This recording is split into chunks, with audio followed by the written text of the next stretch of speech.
Hello, everyone, and welcome back to Your English Buddy. I'm Sarah. And I'm Mike. Sarah, you look really accomplished today, like you've gotten a lot done already. You know what? I have. I've been super productive this morning, and it feels amazing. See what I just did there? You've gotten a lot done. And Sarah said, I have. We're already using today's grammar topic.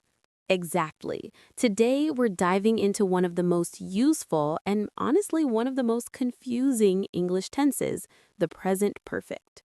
Oh man, when I was first learning English, this tense drove me crazy. I kept thinking, why can't we just use past simple? Why do we need this? I totally understand that frustration. But here's the thing. Once you understand when and why to use present perfect, it actually makes your English sound so much more natural. It does. And today we're going to break it down in a way that actually makes sense. No confusing grammar jargon, just real practical explanations. We're going to talk about our actual day, what we've done, what we haven't done yet, and help you understand exactly when to use this tense. Before we jump in, please subscribe to Your English Buddy and hit that notification bell. We post practical English lessons that you can actually use in real life. And give us a thumbs up if you've ever been confused by present perfect. Trust me, you're not alone. All right, Sarah, let's start with the basics. What exactly is present perfect? Okay, so present perfect connects the past with the present. That's the key concept. Wait, say that again. Connects the past with the present. What does that mean? It means something happened in the past, but it's still relevant now. The result or effect is still important in this moment. Can you give me an example? Sure, let's say I'm not hungry right now. Why? Because I've eaten breakfast. The action, eating breakfast, happened in the past, but the result, not being hungry, is now. Ah, so it's not just about what happened, it's about how that past action affects the present moment. Exactly. Now let's look at the structure. It's actually pretty simple. Subject plus have or has plus past participle. Okay, let's break that down. Subject is the person, right? Like I, you, we, they. Correct. And then we use have or has. With I, you, we, and they, we use have. With he, she, and it, we use has. Perfect. And then comes the past participle. This is where it gets a little tricky because some verbs are regular and some are irregular. Oh no, irregular verbs, my old enemy. Don't worry. Let's start with regular verbs because they're easy. For regular verbs, you just add ed, just like simple past. So work becomes worked. Yes, I have worked. She has worked. The past participle looks the same as the simple past for regular verbs. What are some other examples? Clean becomes cleaned, watch becomes watched, study becomes studied. They all follow the same pattern. Okay, that's not so bad. But what about irregular verbs? Irregular verbs are the ones you need to memorize because they don't follow a pattern. Like eat becomes eaten. So it's not eated. No, it's eaten. I have eaten breakfast. She has eaten lunch. What about drink? Drink becomes drunk. I have drunk 3 cups of coffee today. 3 cups, no wonder you're so energetic. Okay, what about go? Go becomes gone or been, but we'll talk about the difference between those later because it's important. All right, I'm already confused about that, but I'll wait. What about see? See becomes seen. Have you seen the new movie? And do? Do becomes done. I have done my homework. What have you done today? This is a lot to remember. It is, but the more you use them, the more natural they become. Let's practice with our actual day. Mike, tell me something you've done today. Okay, let me think. I've checked my email this morning. Perfect. Checked is regular, so it's checked. And notice you said this morning. That's a time period that's still connected to now, to today. Oh, interesting. So I wouldn't say I've checked my email yesterday because yesterday's finished. It's not connected to now. Exactly. If you say yesterday, you'd use past simple. I checked my email yesterday. But this morning, today, this week, those are time periods that include now, so we use present perfect. That actually helps a lot. Okay, your turn. What have you done today? Well, I've already responded to 10 messages on my phone, and honestly, I felt a bit overwhelmed by it. Responded and felt, both past participles. But wait, why did you say already? Is that important? Great question. And yes, that brings us to our next topic, the special words we use with present perfect. Okay, I've noticed that certain words seem to pop up a lot with present perfect. Words like just, already, and yet. You're absolutely right. These words help us be more specific about timing with present perfect. Let's start with just. Just means recently, right? Like it happened a few minutes ago. Exactly. Just means something happened very, very recently, maybe seconds ago, maybe a few minutes ago.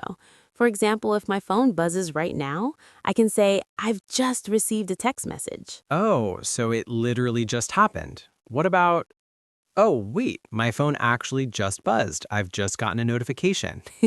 Perfect timing. That's exactly how you use just. It emphasizes how recent the action was. Where does just go in the sentence? It goes between have, has, and the past participle. I have just finished. She has just arrived. They have just left. Got it. What about already? How is that different from just? Already means something happened sooner than expected, or you're emphasizing that something is done. It often expresses a sense of completion or surprise. Can you give me an example? Sure, let's say you think I'm still working on something, but actually I've already finished it. That already emphasizes that it's done, maybe faster than you expected. So if my mom asks, have you done your homework? And I want to emphasize that yes, it's complete, I'd say, I've already done it. Perfect. And it can also show surprise. Like if you come to my house at 8 a.m. and you're surprised that I'm dressed and ready, you might say, wow, you've already gotten ready. Because it's earlier than expected. I like this. So where does already go? It also goes between have, has, and the past participle, just like just. But in informal speech, sometimes people put it at the end. So both of these are correct. I've already eaten and I've eaten already. Yes, both are correct. The first one is more formal speech, the second is more casual. Cool. Now, what about yet? I feel like yet is used differently. You're right. Yet is used in negative sentences and questions. It means up to now or by this time. So I'd use it when something hasn't happened, but I expect it to happen. Exactly. For example, if it's 2 p.m. and you ask me, have you eaten lunch yet? You're expecting that I should have eaten lunch by now. And if I haven't, I'd say, no, I haven't eaten lunch yet. Perfect. Yet goes at the end of the sentence in both questions and negative statements. Let me try a few. Have you finished your work yet? I haven't called my mom yet. Has the package arrived yet? All perfect. You've got it. Wait, I just used present perfect. You've got it. Should I have said you got it? Actually, both are correct. You've got it emphasizes that you understand now in the present. You got it is simple past. But in casual American English, people often say you got it, even when talking about the present. English is so confusing sometimes. It can be, but that's okay. Let's practice with real sentences about our day. I'll ask you questions using these words. I'm ready. Okay. Mike, have you started recording our next video yet? No, I haven't started it yet, but I've already planned the topic. Nice. So you haven't started, but you've already planned. See how we use both? This is actually starting to make sense. Let me ask you, have you had lunch yet? No, I haven't eaten yet.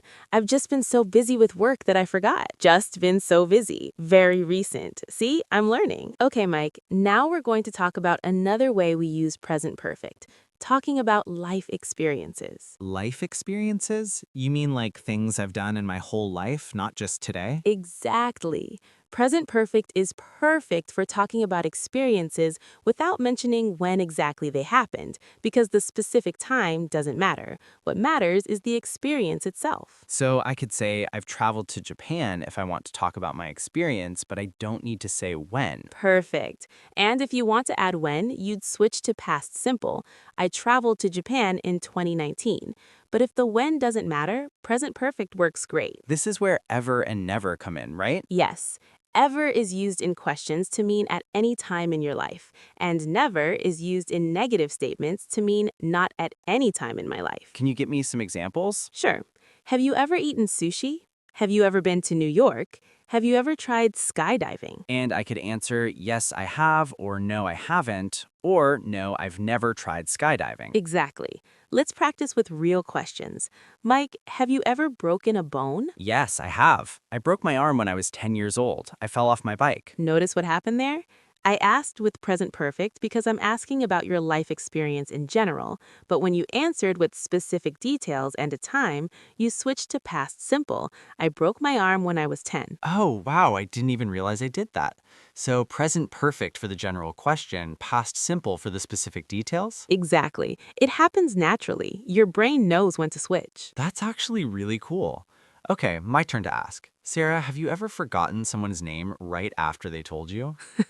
Oh my gosh, yes. I've done that so many times. It's so embarrassing. Just last week, I met someone at a party, they told me their name, and literally 5 seconds later, I couldn't remember it. See, you used present perfect for the general experience. I've done that. And then past simple when you told the specific story about last week. You're getting so good at noticing these patterns. Okay, here's one I'm curious about. Have you ever been in a really awkward situation where you wanted to just disappear? Oh, yes. I've been in so many awkward situations. I think everyone has. There was this one time, actually, this is embarrassing. I waved at someone thinking they were waving at me, but they were waving at the person behind me. Oh no, I've done that too. It's the worst. Right? So mortifying. Have you ever sent a text message to the wrong person? Yes, I've sent messages to the wrong person multiple times. Once I sent a message complaining about my boss to my boss instead of to my friend. No. What happened? I had to do a lot of apologizing. It was horrible. But you know what? It taught me to be more careful. Wow, what a story.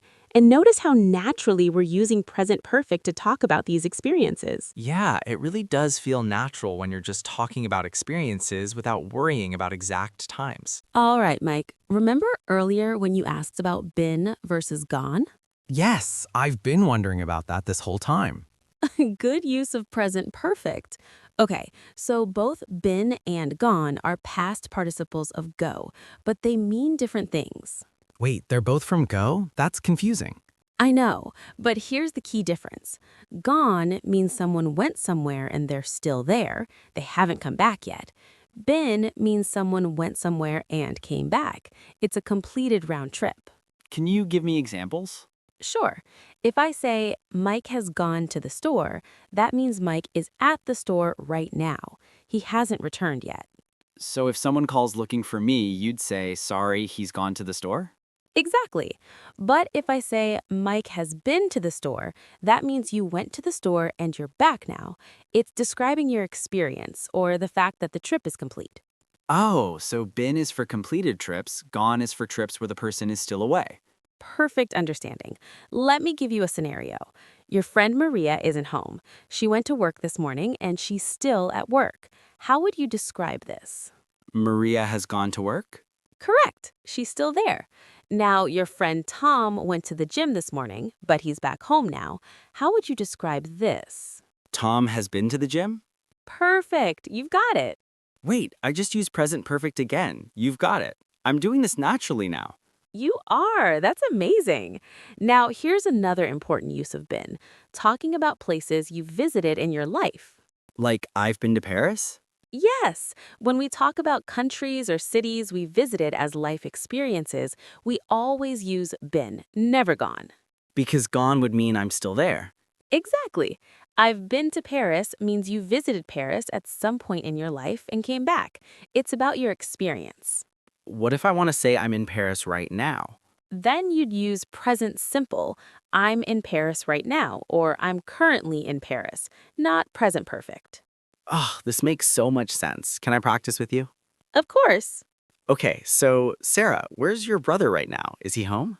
No, he's gone to visit our parents. He left this morning. So he's still there. When will he be back? He'll be back tomorrow. By the way, have you ever been to his apartment? It's really nice. No, I've never been there, but I'd love to visit sometime. That was perfect. We used gone for where he is now and been for the experience of visiting. Sarah, I have a question that's been bothering me. When do I use present perfect versus past simple? They seem so similar. This is the question everyone asks, and honestly, it's the trickiest part. But I have a simple rule that helps. Please tell me. If you mention a specific time in the past, use past simple. If you don't mention when or if the time period is still ongoing, use present perfect. Can you give me examples of both? Sure, past simple with specific time. I ate breakfast at 8 a.m. this morning. I went to the gym yesterday. I watched that movie last week. Because 8 a.m., yesterday, and last week are all specific finish times. Exactly. Now, present perfect, I've eaten breakfast today. I've been to the gym this week. I've watched 3 movies this month. Because today, this week, and this month are all still ongoing time periods. Perfect. You've got it. Here's the test. Can you still do the action within that time period? If yes, use present perfect. If no, use past simple. Wait, that's brilliant. So today is still happening, so I could still do things today, present perfect. But yesterday is finished, past simple. Exactly. Let me give you a tricky one. It's Tuesday evening. You want to talk about something you did on Monday. Which tense? Monday is finished, so past simple. I went to the store on Monday. Correct. What about something you did earlier today on Tuesday? Today is still ongoing, so I've been to the store today. Perfect. You're really getting this. But wait, what if I want to add more specific information about when today? Good question. If you add a specific time, you'd usually switch to past simple. I went to the store this morning at 10 a.m. Because 10 a.m. is a specific finished time, even though it's still today. Yes, this is where it gets a bit flexible. Some people would still use present perfect. I've been to the store at 10 a.m. this morning, especially in British English, but past simple is more common when you specify the exact time. So the more specific I am about time, the more I should lean towards past simple? That's a good rule of thumb. And if you're talking generally without specific times, present perfect. Let me test myself. Which is correct? I have seen that movie yesterday, or I saw that movie yesterday. I saw that movie yesterday. Past simple, because yesterday is a specific finished time. And what about I've seen that movie 3 times? Perfect. Present perfect is correct because you're talking about your experience in general without saying when. But if I said I saw that movie 3 times last year, that's past simple. Yes, because last year is finished. This is starting to click. All right, Mike, let's put everything together. Let's have a natural conversation about our day, and we'll try to use present perfect naturally. Okay, I'll start. Hey, Sarah, how's your day been so far? It's been pretty good, actually. I've been really productive this morning. I've responded to all my emails, I've finished writing a script, and I've even had time to organize my desk. Wow, you've accomplished a lot. I've been a bit lazy this morning, to be honest. I've only checked my messages and made breakfast. Hey, that's still something. Have you started working on that project you mentioned? No, I haven't started it yet. I've been procrastinating. I really need to get on it this afternoon. I know that feeling. Have you taken a break today? Sometimes taking a break actually helps with productivity. That's a good point. I've been sitting at my desk for 2 hours straight. Maybe I should go for a walk. You definitely should. I've just come back from a quick walk and it really cleared my head. You've already done that? Wow, you really have been productive. Well, I've had my coffee, which always helps. Have you had yours yet? I've had 2 cups already, but I could probably use another one. 2 cups? No wonder you're so alert. Hey, by the way, have you seen the new video we uploaded last week? Have we gotten any comments on it? Yes, I checked this morning and we've received some really nice feedback. People have said they love the practical examples we give. That's wonderful. I'm so glad our content has been helping people. Me too. It makes all the hard work worth it. Speaking of which, have you thought about topics for next week? I've been thinking about it, but I haven't decided yet. Do you have any ideas? Actually, yes. I've made a list of potential topics. I'll share it with you after we finish recording this. Perfect. You know, having this conversation has really shown how naturally we use present perfect when talking about our day. It really has. I didn't even have to think about it. It just flowed naturally. That's the goal. When you stop overthinking the grammar and just focus on the meaning, connecting past actions to present results, it becomes second nature. Sarah, I feel like I finally understand present perfect. It's not as scary as I thought. I'm so glad. Remember, the key is understanding that it connects the past to the present. Something happened before and it's still relevant now. Let's do a quick review for our listeners. Present perfect structure. Subject plus have or has plus past participle. Use just for very recent actions, already for completed actions or things that happen sooner than expected, and yet in questions and negatives. Use ever for life experience questions and never for life experiences you haven't had. Remember, been is for completed round trips. Gone is for when someone is still away. And the big one, specific past time equals past simple. General or ongoing time equals present perfect. Perfect summary. Now here's our challenge for you. Comment below and tell us 3 things you've done today using present perfect. For example, I've studied English, I've made breakfast, and I've commented on this video. We read every single comment, and we'd love to see you practice. Don't forget to subscribe to Your English Buddy, hit that notification bell, and give us a thumbs up if this lesson has helped you. Thanks so much for learning with us today. You've been an amazing audience. We've really enjoyed teaching you, and we hope you've learned something valuable. See you in the next video.